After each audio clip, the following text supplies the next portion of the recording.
Okay, so welcome to Philosophy Thursday. And I just find myself in this swish and swanky, serene little emporium. It can't really be described as a mall, but yeah, it's just a little emporium. And it's kind of random I ended up here today, but I just want to talk in today's video about shit going sideways, things going wrong.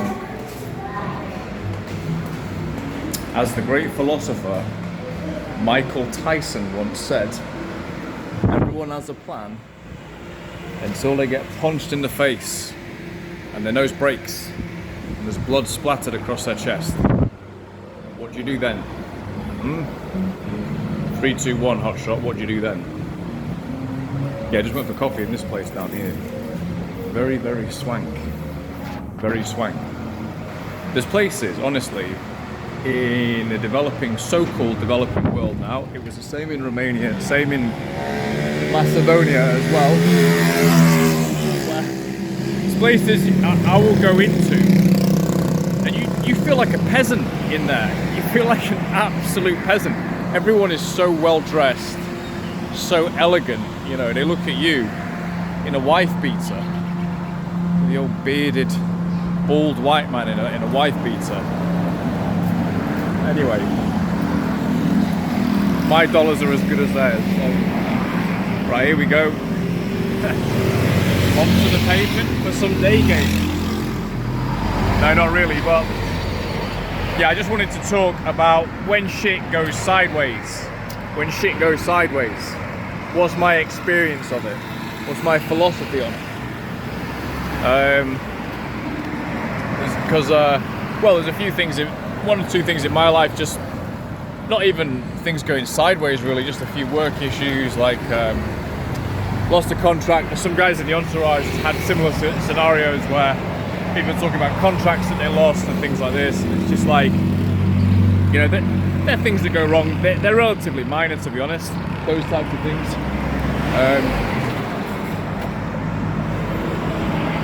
Usually when it's stuff like that, what I tend to find is, look at this guy's vehicle here. What is that? That is some battered up shit. What I tend to find is, a lot of the time, when you think something's gone wrong or you're confused about something, a lot of the time it's on the other party's end. It's just like they're constrained by this or that factor, and they just can't follow through on the contract. That's what I tend to find. You know, if you ever do get to dig a little deeper, that's very often the case. But to me, that's just minor stuff. That's, you know, that's just whatever. I'm talking more when shit goes disastrously wrong, obnoxiously, horrifically wrong, like fucked up beyond all recognition. Fubar, as the Americans say. You know, it's kind of sick, but and I never wish it. I don't ever want it to happen. But when it does, I'm ready, man. I'm ready for it. I'm absolutely ready to not roll the sleeves up. My shirt's coming off. I'm going through the mud. I'm going through the thorns. I'm getting scratched up. I'm getting marked up. I don't care. Bring it on. Look at. See, this is the benefit of doing these videos. I'm walking down the street screaming like a nutter. It's just social freedom. But yeah, that's the kind of mindset basically. There's I don't know, a few different scenarios. I'm just thinking back. God, I don't know. Like when I first came out to this island, it was during the pandemic. And to cut a long story short, I ended up having to sort of sprint through various airports who I kept getting told I wasn't allowed to fly. And the only way I was allowed to fly eventually was I persuaded them to let me go to the next airport without any luggage, because they were worried that if I get stopped in the airport, then the luggage is going to go on, and it all causes a problem for them. So I said, look, I'll travel with no luggage. So I did 3 flights in a day, with no luggage, and I'm literally having to sprint in and out of airports because of the ticket that I got. It was absolute madness. Absolute madness. And then on the plane, I forgot I hadn't even purchased an onward ticket, so I took a photo of an Italian guy's his onward ticket so that I could show them at the immigration desk. You know, if they asked for an onward ticket. My concerns weren't really that well founded. When I got to the immigration desk, it was literally, I'm not joking, it was literally a fat guy sat at the door, just taking tickets and just like half asleep, just going Baza. That was a level of immigration security during the pandemic. But yeah, that was a scenario where everything went brutally wrong. Everything went brutally wrong. It happens in life, man. It happens in life. I'm gonna go shoot, and I'm gonna come back, do some more talking on this, because I think it's almost a sick pleasure when things go wrong. But yeah, this is the range now, so I'm gonna go get my rounds in.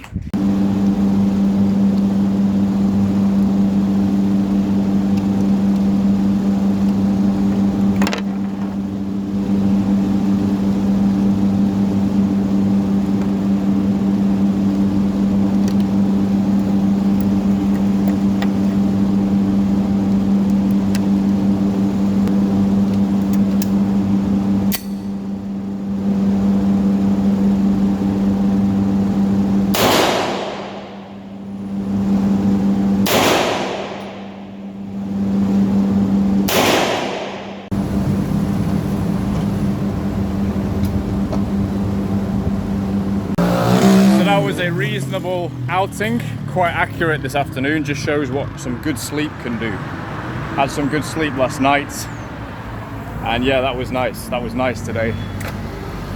Just a few improvements as well on my just on my fingertip, something I'd forgotten, which I brought back in, so that's nice. Some good improvements there, which is good. Been a bit stagnant the last few weeks. Yeah, I just walked about 20 minutes from the range to where we're going to go. Look at this. This is the only car that I actually like, is a Jeep Wrangler.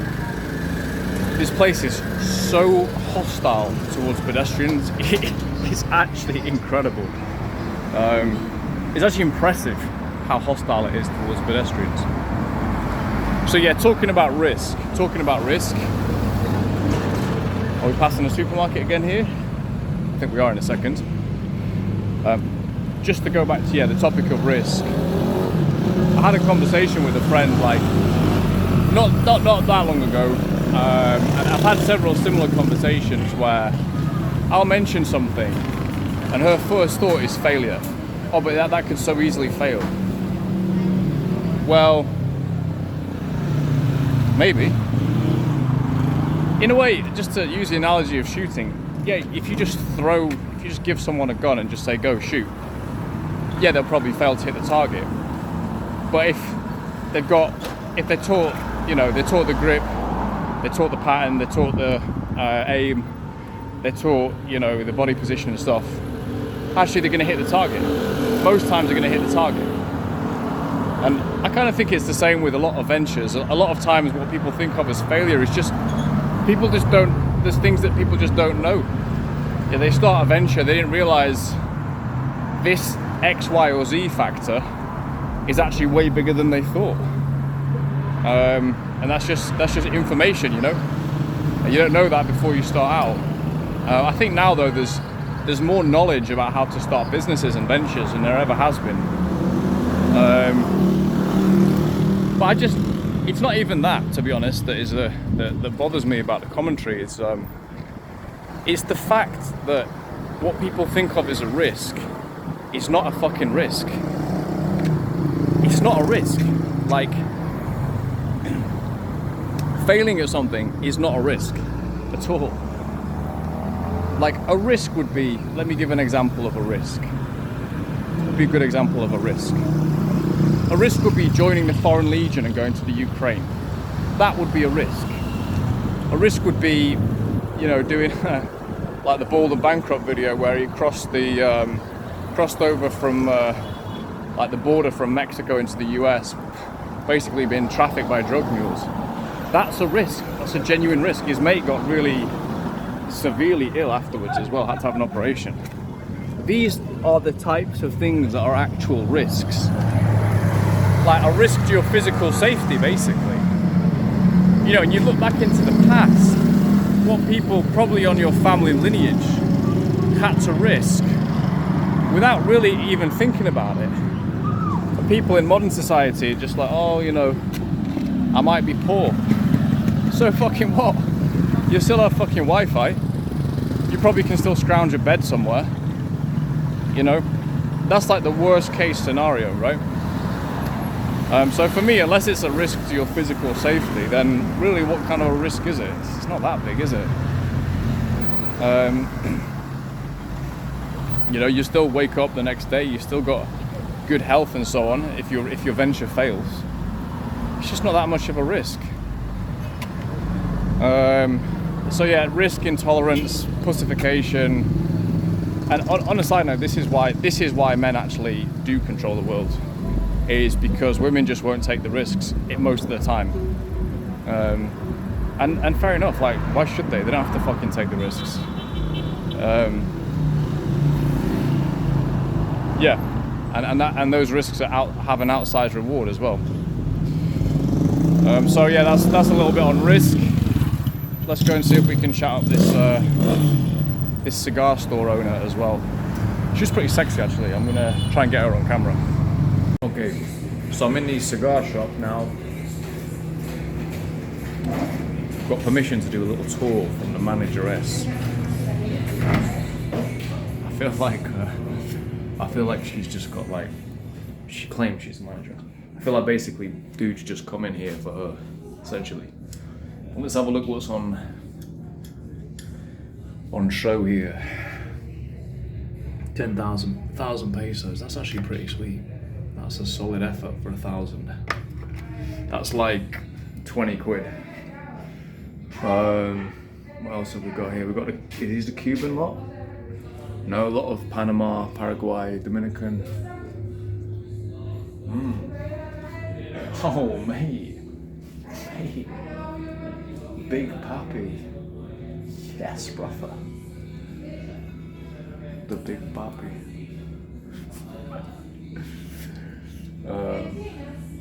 How much is a Big Papi going for these days?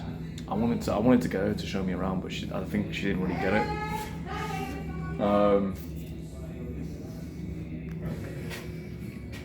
What else do we have in here? Oh yeah, the Monte Cristos. We've got some of the Cubans. Also, what are they going for? Romeo and Juliet, Monte Cristo. What I like about here though is there are more brands. All you really get in Europe is just the Cuban ones. They've sort of dominated the market, and there are actually a lot more brands out there. Just a shame it's so freaking bad for you, because I do like a cigar. So let's get back out into the lounge. So yeah, we've got this little, just like a gentleman's club basically. All we need is like maybe a little pole or something. Yeah, it's a nice dusty, rustic cigar smell in here. And yeah, they've got to be a good place to watch the boxing, to be fair, as well. So yeah, there we go. This is the local cigar spot.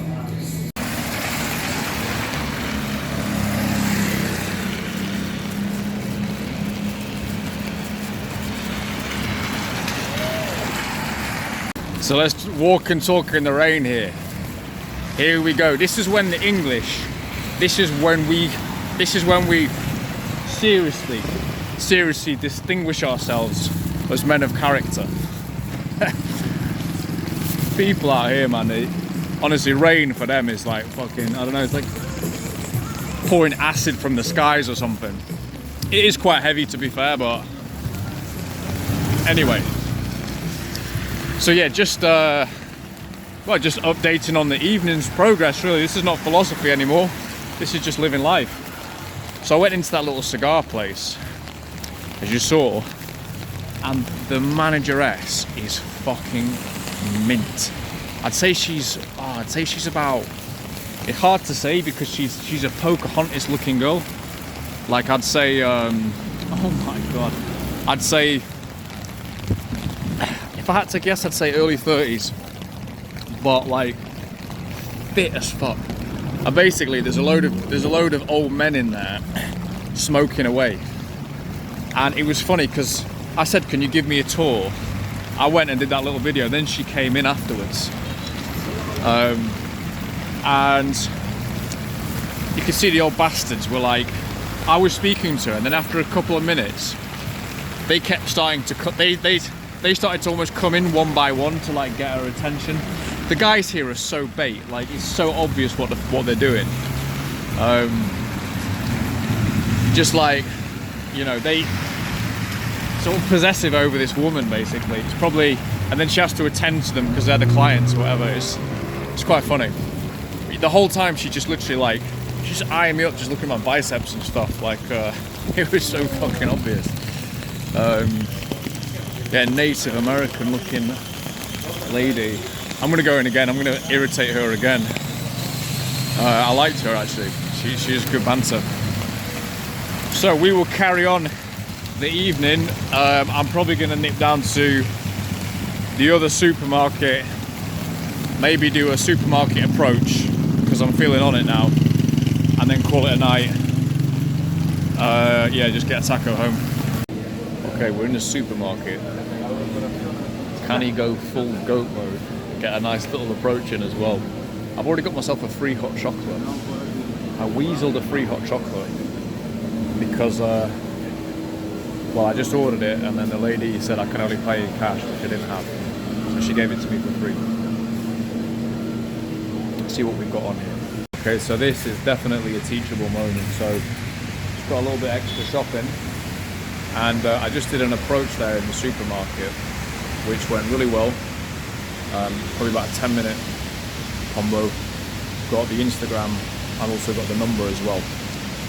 I think she was 20, 21, very attractive, sleek, fine looking.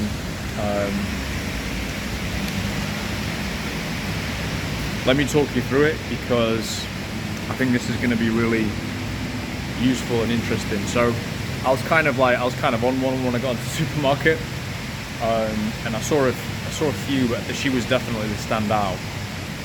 I saw her looking at beauty products and stuff like that. And I probably circled the supermarket once, and then she was still there. And so I kind of went in like a nearby aisle, and I was just thinking to myself, like composing myself. And all of a sudden, I felt the surge of stress hormones, for want of a better term. And because in the supermarket it's one and done, basically, I wanted to handle that before I went in. So it's not like in the street where you can just burn through a few. This one I was like, okay, because I'd said to myself, oh, I want to finish on a high. I was even that is overplaying what you're actually doing. It's overplaying what you're actually doing. What you're actually doing, rather than make it the social fire and make it the social, you know, the challenge. I get all of that. That's actually very subtly you're framing that in your own mind as if it is a challenge, as if it is a fire. For me now, what I'm doing is I'm minimizing it down to the minimum level. It's minor, just to go talk. There's no risk, there's no nothing. All it is just a few words. So my open was just some bullshit, you know, like, hey, did you work in beauty? And then she was like, oh no. I said, oh, you're very fine looking. And then we just got talking. Nice conversation. Bits mostly me carrying, but then she carried a little bit as well. She was a little bit shy, which I kind of liked. And then first I went for the Instagram, and then stayed in conversation a bit longer. And then afterwards was like, can I get your WhatsApp? For me, WhatsApp is a bit more personal, to be honest. But anyway, good interaction, a nice way to end. But the main thing I did there was I had a little word with myself, mentally said, brother, minimize it. This is not like, you're not going into battle here, you know? We can be guilty of that, right? Just minimize it down. And that actually, for me, that really works. That really works. And I think it's also very realistic as well in terms of what it is. I didn't really feel any nerves at all. Once I switched that, I had that thought in my head and I had that physical reaction, and then I switched it by switching my thinking and going, this is minor. And then that just allowed me to calm down very quickly, and then I went over. I got a really good result. I'm actually really happy with that. So I think it just speaks to how fast you can switch your state just by conceiving and conceptualizing things as being easy. I just put on challenge mode, you know. Got the caffeine steaming through the system as well. Probably gives me a bit more cortisol, but as soon as I made that switch mentally, then my physiology followed, and then the interaction followed on from there. So there we go. Been a nice little evening. Talked some shit about philosophy. Walked around a little bit. Been to the range. Been to a few coffee shops. Been to a cigar emporium. Finished off at another supermarket getting a number. So not bad for a Thursday night.